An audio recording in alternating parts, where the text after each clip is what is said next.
Bismillahirrahmanirrahim. Alhamdulillahi rabbil alamin. Wassalatu wassalamu ala nabiyyina Muhammad wa ala alihi wa ashabihi wa sallam. Amma ba'd. Dersën e fundit folëm rreth haditheve të pejgamberit sallallahu alaihi wasallam, të cilat janë transmetuar dhe përfshin disa prej cilësive të Allahut subhanahu wa taala. Edhe përmendëm se si do të jetë akide e Sunetit për këto hadithe. Ose cila është rruga e Sunetit për pranimin edhe besimin e cilësive të Allahut që përmenden këto hadithe. Edhe përmendëm që do thonë Sunetet që kanë ardhur edhe që flasin për këtë lloj pillojeve ose për çështjeve të akides janë 4. Që përmend edhe Ibn Qayyim, Allahu mëshiroft, në librin e tij e Sawaik. E para ka qenë që sjarum hadithet mutawatira që transmetohen, pra janë mutawatira edhe si tekst edhe në kuptim, domethënie. Edhe shpjegum definicionin e mutawatirit çka është. Pastaj janë hadithet që janë mutawatir vetëm në kuptim, jo në tekst. Edhe do thot pastaj janë hadithet që quhen mustafida. Po mustafida janë hadithe që transmetohen më shumë se 3 persona e deri sa të arrin kufirin hadithet mutawatir. Po 3 transmetues e më shumë. Edhe që janë të njohura ose të përhapura në mesin e njerëzve. Për ata dhe quhen mustafid ose mustafida. Edhe hadithi ose lloji 4 kanë hadithet ahad, pra hadithet cilat transmetohen në pak se 3 persona. Pra 1, 2 ose 3. Këto quhen ahad. Mirë po, do thot këto hadithe për të pranuar do të jenë hadithe sahiha. Do të hadithe të sakta, autentike, që pastaj i shpjegum kushtet e hadithet sahih, që thamë do të më kanë transmetues të atij hadithi gjithë do të jenë të besueshëm, pa më pas adale, edhe do të më pas ndopt, do të më pas precizitet të plot, edhe përpikmëri të plot në transmetimin e haditheve. Pra mos më kanë për atyre që gamojnë. Edhe do thot këtë transmetues e haditheve e këtij hadithi ose këtij lloji hadithi do të kenë këto cilësi, edhe të ketë lidhje mes tyre, po pa shkputje deri te pejgamberi sallallahu alaihi wasallam. Pro këto 4 lloje të haditheve tek ehlu suneti pranohen.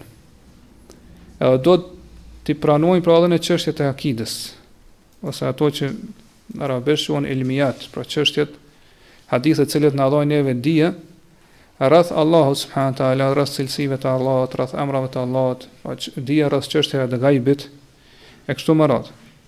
Po gjitha këto lloje të haditheve të ehlu suneti janë të pranuara. Edhe përderisa janë pra të sakta dhe autentike, nuk lejohet të refuzohen. Edhe këto 4 lloje të haditheve neve na dhajnë pra dije, kuptimin e asaj që e kemë për obligim i besu, pra na dhajnë etiqad, besim, akide, gjithashtu na dhajnë edhe bindje, yaqin, po që do t'i besojmë në mënyrë të paluhatshme. Edhe do thot na dhajnë dituri, po mbi cilën ne e bazojmë diturinë tonë, edhe na dhajnë vepër të punuar, po që e kemi obligim me punu me to. Sheikhul Islam Ibn Taymija kur flet rreth saj na thot: "Alladhina alayhi al-usuliyun min ashabi Abi Hanifa wa Shafi'i wa Ahmad anna khabar al-wahid idha talaqathu al-ummah bil-qabul tasdiqan lahu wa 'amalan bihi yujibu al-'ilma." Thot ajo që rreth cilës kanë pajtueshmëri dietarët e usulul fikut. Pavarësisht a janë prej nxënësave apo prej pasuesve të Abu Hanifës, apo të Imam Shafiut, apo të Imam Ahmedit. E kështu me radhë, të gjithë kanë pajtueshmëri se hadithet që janë ahad, pra që transmetohen për një personi, nëse dietarët e umetit e pranojnë atë hadith si të sakt, pra i besojnë atij edhe punojnë me të, atër këto hadithe na dhojnë neve besim edhe dije. Pra kemi për obligim i pranu, me ndërtu dijen tonë me mbi të edhe me besu. Thot illa firqatan qalila. Thot këto e refuzojnë ose nuk e pranojnë një grup i vogël i njerëzve, ose për atyre që i atribuohen islamit edhe muslimanëve. ittabi'u ta'ifatan min ahli al-kalami min ahli al-kalami ankaru dhalika. Thot përveç një grupi të vogël këtyre dietarëve se pasuesve këtyre mëdhëve thotë që realisht i kanë pasu i start e shkencës së kelamit. Thot këta e kanë mohuar dhe nuk e kanë pranuar se kanë refuzuar hadithin ahad. Po ashtu në librin e tij El-Kawkab wal-Munir thot wa yu'malu bi ahad al-ahadith fi usul ad-diyanat. Sot është obligim të pranohet dhe të punohet me hadithet ahad në bazat e fesë, në çështjet bazike të fesë, pra që kanë bëjnë me akiden, me besimin tonë kështu më radhë. Thot wa haka dhalika Ibn Abdul Barri rahimahullah ijma'an. Thot Ibn Abdul Barri që ka qenë dietari me dhëbet Maliki, ka treguar se rrethojna ka ijma konsensus mes dietarëve. Pastaj thot qala Imam Ahmed rahimahullah, Imam Ahmed Allah më shroft ka thonë la nata'adda al-Qur'an wal hadith. Nuk na lejohet mi të i kalu Kur'anin edhe hadithin. Po me marr pi dikujt tjetër ose pi ndonjë shkencë tjetër. Pra në gjitha çështjet e fesë do ta pasojmë të ndjekim vetëm Kur'anin dhe hadithin e pejgamberit sallallahu alaihi wasallam. Pastaj thot qala al-alamatu Ibn Qadi al-Jabal. Dietari i njohur Ibn Qadi ka thonë مذهب الحنابلة أن أخبار الآحاد المتلقاة بالقبول تصلح لإثبات أصول الديانة. Thot këtë dietarët e mëdhëbet Hanbeli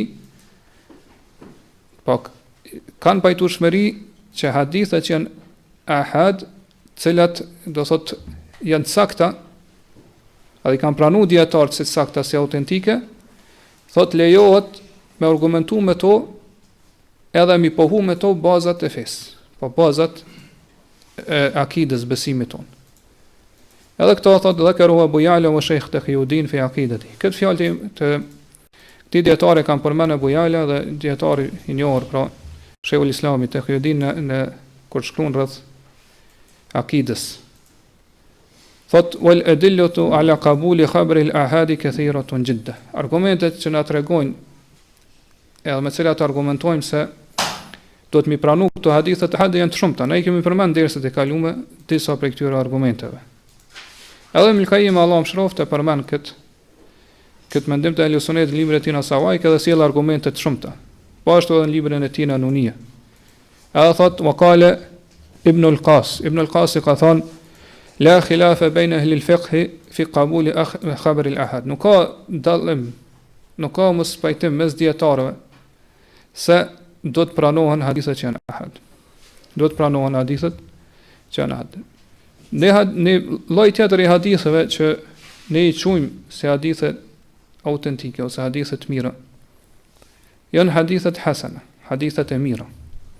Që kemi vënë dersën e kaluam, mirë më kemi thënë se për këtë haditheve hasana, me këto hadithe nuk lejohet të pohohen emrat dhe cilësitë e Allahut subhanahu wa taala. Po çfarë shpjegojmë dersën e kaluar, me këto hadithe lejohet vetëm që përforcohet edhe më shumë një emër apo cilësi e Allahut subhanahu wa taala që është pohu përmes haditheve të saktë. Po të përforcohet më shumë që ajo bazë. Mirë, në mënyrë të veçantë, në mënyrë të pavarur, me hadithin hasan nuk lejohet me pohu ose me vërtetuar një emër apo cilësi të Allahut subhanahu wa taala. Në gjatë shpjegimit do thotë hadithet hasan në dersën e kaluar ka ndodhur një gabim. Për shembull, kemi thonë se hadithi hasan i ka dy nivele, pra një nivel që është më i ulët dhe një nivel që është më i lartë ose më i ngritur. Ai niveli që është më i ulët, pra është hadithi që në zinxhirin e tina e ka një transmetues i cili është mestur. Po çështë ka thonë, ose që ka shpjeguar këto Ibn Salahi, Allah më shëroft, dietari i njohur i hadithit. Thot ma la yakhlu isnaduhu min masturin lam tatahaqqaq ahliyatuhu.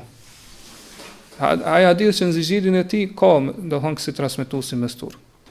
Në ndersën e kaluar kemi thonë që nuk ka. Pra kuptimi është që hadithi hasan që është i nivelit të parë, llogaritet që e ka njërin prej transmetuesve që është mestur. Mesturi bën i panjohur ose i mbuluar. Edhe gjatë shpjegimit të mesturit e kemi përzi pak me llojin tjetër hadithit ose transmetuesi që quhet mejhul. Tan mejhuli ka dy lloje ose janë dy lloje të njerëzve që janë të panjohur në shkencën e hadithit. Është mejhulul ain edhe mejhulul hal. Mejhulul ain është ai i cili vetë personalisht është i panjohur si person, si transmetues në mesin e dietarëve të hadithit, ata që flasin për transmetues. Pra majhulul janë është ai transmetues, do thot, ose ai transmetues që ka transmetuar vetëm një hadith, edhe dietarët nuk kanë fol, nuk e kanë lavdru, nuk kanë fol për to në mënyrë, do thonë se kanë kritiku. Kjo do thonë është majhul lajn, pra që vetë transmetuesi është i panjohur. Kurse majhulul hal është ai i cili gjendja e tij është e panjohur. E kjo është, do thonë, që transmeton 2 ose më shumë, mirë po dietarët nuk kanë fol për to. Tonë as nuk e kanë lavdru, as nuk e kanë bë gjarh, pas e kanë kritiku. Që ky majhulul hal është mesturi për cilin po flasim këtu. Po personi që do thot piti transmetojnë 2 njerëz ose më shumë, mirë po dietarët nuk e kanë lavdru, po se kanë bota ditë, se kanë lavdru apo nuk e kanë kritiku. Prandaj Ibn Hajar Allahu mëshiroft thotë që hadithi i këtij personi nuk vërtetohet ose nuk pranohet derisa të vërtetohet se kush është ky person, derisa dihet gjendja rreth këtij personi. Pra hadithi hasan i nivelit të parë është një hadith që e ka një person të tillë, do thot në zinxhirin e tina. Mirë po ky person nuk do të jetë ose nuk do të ketë transmetues tjerë, çish kemi thënë për ndesën e kaluam, që do thot janë shumë të shkujdesur edhe bojnë gabime të mëdha gjatë transmetimit. Apo ndonjë prej transmetuesve me qenë që ka bën ndonjë mëkat të madh, që e bën fasik, pa njeri të prishur. Ose ka bën një mëkat të madh, ose e bën një mëkat të vogël po që është i vazhdueshëm. Personi i tillë shpallet si fasik edhe do thonë hadithi i tij nuk hen në rangun e hadithit hasan, edhe pse është i këtij niveli më të ulët. Mirë po, do thonë një hadith i cili në zinxhirin e tij do thotë ka një mestur, po një person të tillë që nuk është e panjohur gjendja e tij ose do thonë është, nëse e përkthejmë gjithsesi i vjen i mbuluar gjendja e tij, pra e paqartë, duhet që do thotë për të pranuar hadithi i tij si hasan, qërsa më lart do të ose të pohohet gjendja e tij, të vërtetohet se kush është ai, mirë po gjithashtu do të ketë ky hadith do të transmetohet edhe përmes rrugëve tjera. Pra kjo quhet ndryshe hadith hasan li ghayrihi, hadith i cili është i mirë duke u bazuar se u mbështet në transmetime të tjera. Hasan li ghayrihi. Pra arsye se ky hadith ka edhe në rrugë tjera, edhe për burimeve tjera që tregojnë se ka bazë ose lejohet mu pranuar dhe me punu me të. E niveli i dytë i hadithit hasan, pra është hadithi që transmetuesit e tij gjithë janë të njohur që kanë sidq, pra kanë sinqeritet, edhe kanë amanet, pra janë të besueshëm, të sigurt. Mirë po, edhe pse janë transmetues të këtill, pra këtë janë të besueshëm, do thotë janë njerëz të sinqert, e thonë vërtetën gjithmonë, por nuk e arrin pra nivelin e hadithit sahih, për shkak se do thotë sa i përket memorizimit të haditheve ose për kryerjes të memorizimit të haditheve e kanë më të mangët, por nuk e kanë sikur ata transmetues të hadithit sahih. Për këtë arsye ky bën në nivel më të ulët, mirë po nuk është në këtë shkallën e parë hadithit hasan. Kjo është hasan li dhatihi. Ky hadithi këto është hasan, do thotë duke mos u bazuar në hadithe të tjera. Mirë po vetë hadithi llogaritet si hasan, po është në shkallë më të ulët se sahih, për arsye se ndonjë prej transmetuesve tina nuk e ka arrit nivelin e plot që janë transmetues hadithit sahih, po që kanë për pikmerit plot edhe precizitet në transmetimin e haditheve. Po kanë ndonjë lëshim aty këtu. Prandaj kjo lloj hadithit hasan që kemi thonë në dersën e kaluam, nëse transmetuesi veçohet me një hadith, pra transmeton vetëm një hadith për pejgamberin sallallahu alajhi wasallam, hadithi i tij pranohet si hasan. Pra nuk llogaritet sikur lloji i dopt i hadithit që është munker, po që refuzohet. Mirë po, nëse është i llojit të parë që e përmendëm më lart, ai do thonë se ndonjë prej transmetuesve do thotë veçohet me një hadith, atëherë hadithi i tij është munker dhe nuk pranohet. Mirë po, megjithatë këto dy lloje të haditheve hasan, emrat dhe cilësitë e Allahut subhanahu wa taala nuk pohohen përmes tyre, edhe nuk dohet të themi ose ta besojmë në emër apo cilësitë e Allahut nëse ardh përmes haditheve që janë hasane. Çështja e shpjegon Sheikhul Islami në librin e tij, do thotë edhe që e kemi përmendur në dersin e kaluar. Kjo ishte si përmbledhje asaj që e kemi thonë në dersin e kaluar, pastaj e shpjeguam se ata cilët e kundërshtojnë Ahlus Sunnetin në këtë rrugë janë dy grupe kryesore. Për të parë janë Mu'tazilit apo Jahmit para tyre, cilët thonë se çështjet e akides do të merren vetëm prej Kuranit edhe prej haditheve që janë mutawatira, mirë vetëm që janë mutawatira tekstualisht. Jo hadithet që janë mutawatira në kuptim, vetëm ato që janë mutawatira në tekst. Hadithe tjera, pillojet haditheve të sakta që i përmenu më lart, ata nuk i pranojnë. Ja thonë nuk bën mi pohu emrat e cilësitë të Allahut përmes aty në haditheve. Nga se sipas pretendimit tyre, pra thonë që hadithet çështjet e akides do të merren me argumente, do thotë që nuk ka kurfar dyshim rreth tyre, edhe do thonë këtë bindje të jep vetëm Kurani apo hadithe që janë mutawatir në tekst ose tekstualisht. Prandaj tjera të refuzojnë, mirë, po do thotë kemi kuptuar pidesit kalum që ky mendim është i dobët, edhe kemi përmend argumentet. Mendim në grupi i dytë janë esharit, maturidit edhe kullabit. Ata i pranojnë këto hadithe që janë ahad, i pranojnë gjitha. Edhe thonë që janë hadithe të sakta. Mirë, po thonë çdo hadith që ty t'jep mendim ose mundesh përmes tij me hamendsu për ngjasim mes krijuesit dhe krijesës, për shkak të asoj cilësie që u pohun atë hadith që është ahad, atëherë te atë hadith ose do të me interpretu, po më ia dhoni kuptim me cilin pajtohet logjika e jote ose logjika e njeriu, ose dohet, po çu kemi thonë me bot të fuid. Pra me besu tekstualisht, mirë, po kuptimin e saj mos me pranu. Kuptimin e atij hadithi mos me pranu. Pra kuptimin e saj me alon Allah subhanahu wa taala, më thonë nuk e dinë çfarë kuptimi ka. E kemi thonë që më shumë të që janë zgjeruar këtë interpretimin e këtyre haditheve janë esharit e vëndshëm. Ty në për shembull është Razi, Akide El Uasitije edhe tjerët. Ata e kanë zgjeruar shumë rrethin ose janë lshu shumë në interpretimin e haditheve të sakta që janë ahad, të cilat i pohojnë emrat e cilësitë të Allahut subhanahu wa taala, dhe kriteri ku janë bazuar ata, pse do të më interpretuar, thonë se nga se logjika jon ose intelekti jon po na shtyn deri aty saqë përmes këtyre haditheve po kuptojmë për ngjasim mes krijesës dhe krijuesit, prandaj do gjithçysh të jepet në shpjegim pi anës tonë. E padyshim pra këto dy rrugë janë të gabuara edhe në kundërshtim me akiden e El Uasitijit. Edhe kemi thënë që prej imamëve të Esharive është edhe El Juwayni, i cili vet ka pas dëshim për kësaj rrugën cilën kanë qenë Esharit, edhe ka thënë që pra ka sjellë argument shumë të fortë, që ka thonë se kthehemi Kuranit dhe Sunetit pejgamberit sallallahu alajhi wasallam nuk shohim kësaj interpretime. Pra pejgamberi sallallahu alajhi wasallam kur ka marrë ligjërata ose kur ka marrë ju ka tregu hadithe shokëve të tij, po mesën e tyre ka pas njerëz dishum, mesën e tyre ka pas njerëz më pak dishum, ka pas njerëz edhe beduin. Mirë, po kur pejgamberi sallallahu alajhi wasallam nuk ka thonë që këto hadithe që po ja tregojnë për emrat edhe cilësitë e Allahut mos i kuptonin me kuptime të tyre të jashtëm apo të dukshëm. E kanë një kuptim të brendshëm. Kjo nuk u transmetu kur pe pejgamberit sallallahu alajhi wasallam. Çfarë thotë ky po El Juwayni që kjo më ka shty me më kthy pra edhe mos me pranu rrugën e Sharive, pra me besu se çdo hadith i pejgamberit sallallahu alajhi wasallam është saktësu, po është hadith sahih, do të pranohet edhe nëse ka ardhur një personi ose pi dy transmetues ose pi tre, po që edhe pse është ahad. Nga se thot përdej sa pejgamberi sa nuk ja ka shëruar me të tina në këtë formë, atëherë dhe na duhet të shkojnë sipas shërimit apo sipas rrugës që ka qenë pejgamberi sallallahu alaihi wasallam. Mirë, kemi thonë pastaj që ka disa dietarëve që e kanë ndjek një rrugë mes Esharive edhe mes Ehlus Sunnetit.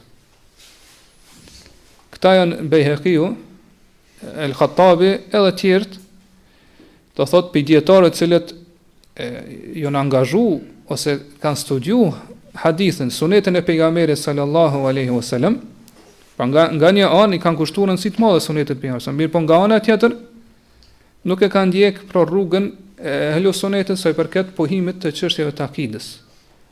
Mirë po kanë qenë do thot koka të Esharive, ose kanë qenë do thot në nivelin e parë të Esharive. Për shembull Bejheqiu ka një libër El Asma was Sifat, emrat dhe cilësitë, pra për emrat dhe cilësitë Allahut fol. Edhe do thotë aty ka përdor kësaj lloji interpretime të haditheve që flasin për emrat dhe cilësitë Allahut subhanahu taala, mirë po aty nuk e kanë ndjek rrugën e Ehlus Sunnetit dhe xhamatit. Rrugën e dietarëve të hershëm të Ehlus Sunnetit. Prandaj ai në këtë libër i ka nda cilësitë Allahut subhanahu taala në cilësi vetore, pra që kanë të bëjnë me qenien e Allahut, edhe cilësitë veprës, po që kanë të bëjnë me veprat e Allahut subhanahu wa taala. Prandaj, për atë cilësi që ka ardhur teksti pe Kuranit, atë që flet për ndonjë cilësi të qenies të Allahut subhanahu wa taala, ai do thotë ka shkruar një kapitull ose një temë që e pohon atë cilësi. Mirë, po ato cilësi që janë cilësi veprore, po që tregojnë për veprat e Allahut subhanahu wa taala, në disa prej tyre ai ka interpretuar se i ka vënë ta'wil. Pra e ka shkruar për shembull një titull, një temë apo një kapitull dhe i ka përmend pastaj ajetet apo hadithet e pejgamberit son që flasin për atë cilësi, mirë po ka filluar me interpretu për vetes tij. Me thonë që kuptimi i kësaj cilësie është kjo, po jo sipas kuptimit jashtëm apo kuptimit dogshëm të asaj cilësie të Allahut subhanahu wa taala. Këtë dallim që e ka bëu Bejheqiu nuk ka argument, nuk ka provë për këtë.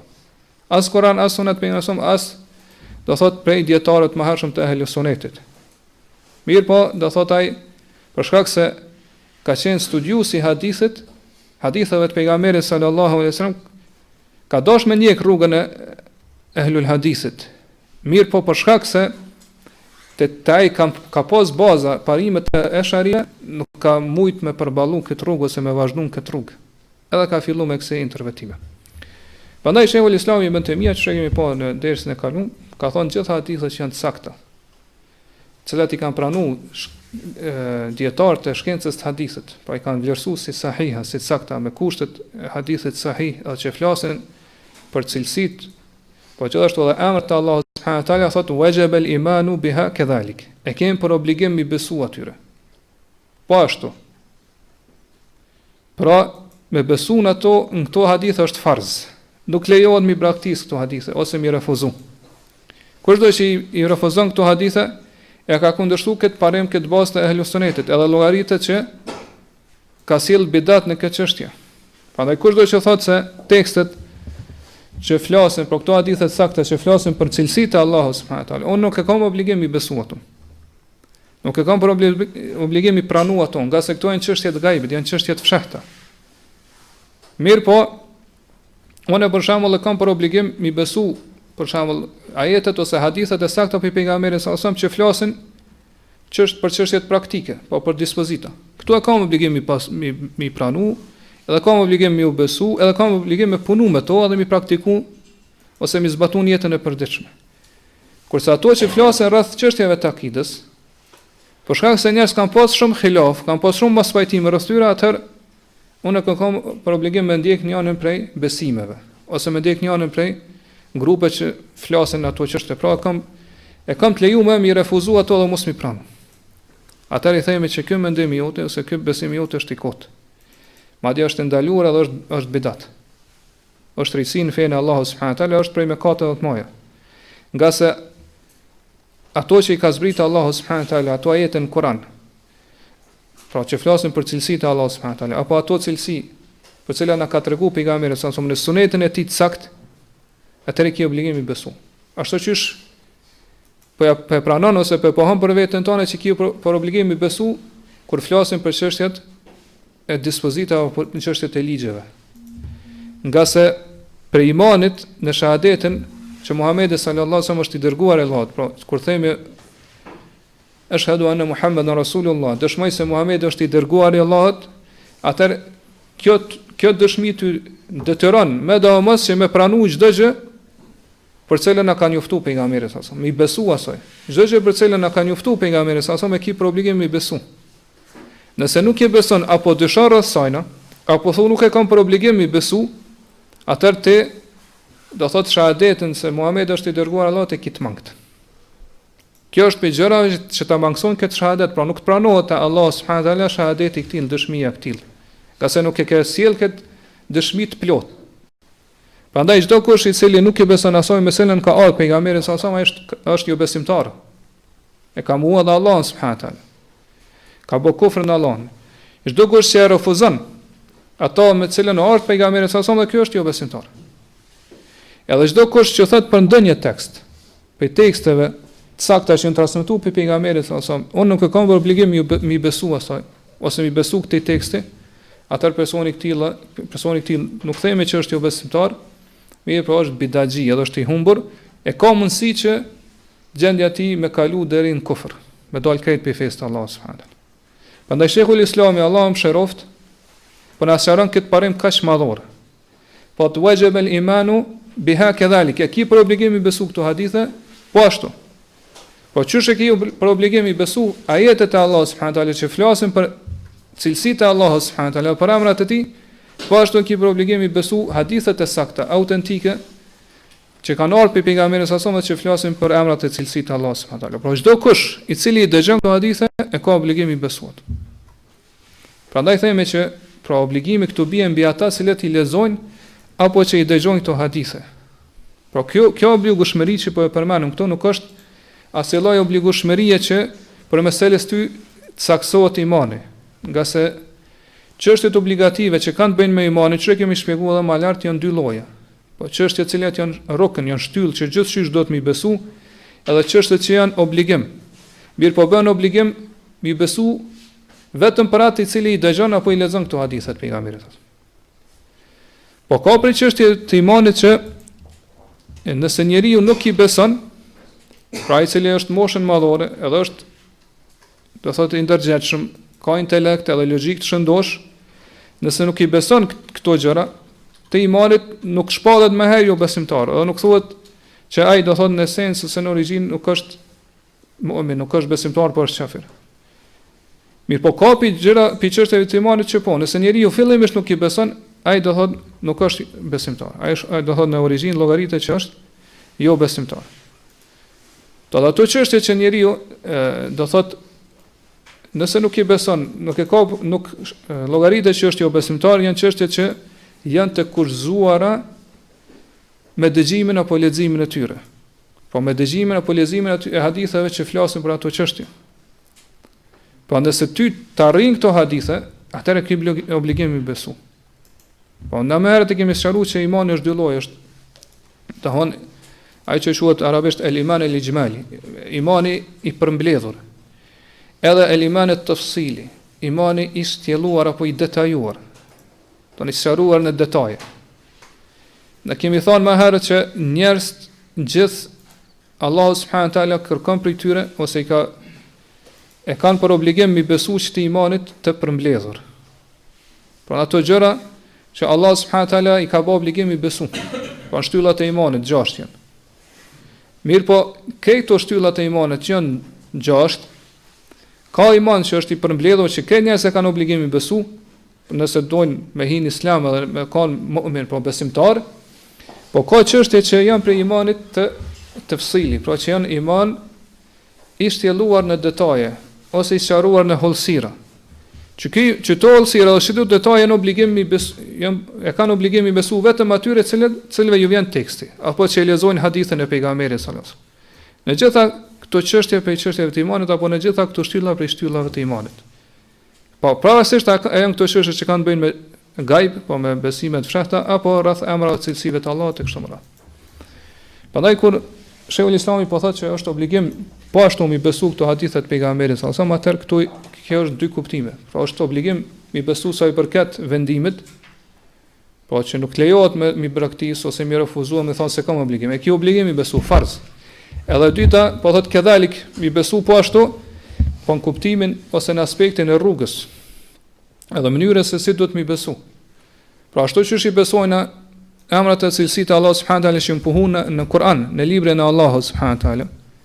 Po pa i shtëmbru ato, pa tahrif, pa të ujil, pa i keq interpretu, pa të mthil, pa i përngjasu me cilësitë e krijesave, pa të kif, pa i dhon form, edhe pa të atil, pa i refuzu, në njëjtën mënyrë e ki për obligim i pohu edhe mi ratu ose mi vërtetu edhe mi besu cilësitë e Allahut subhanahu wa taala, të cilat kanë ardhur në sunetet e pejgamberit. Mirë po gjithmonë na themi që kur i besojnë edhe i pohojnë cilësitë e Allahut subhanahu wa taala në Kur'an apo në sunet, kjo është pohim i domethënies, është pohim i kuptimit, jo pohim i formës ose që shuan në arabisht kejfije.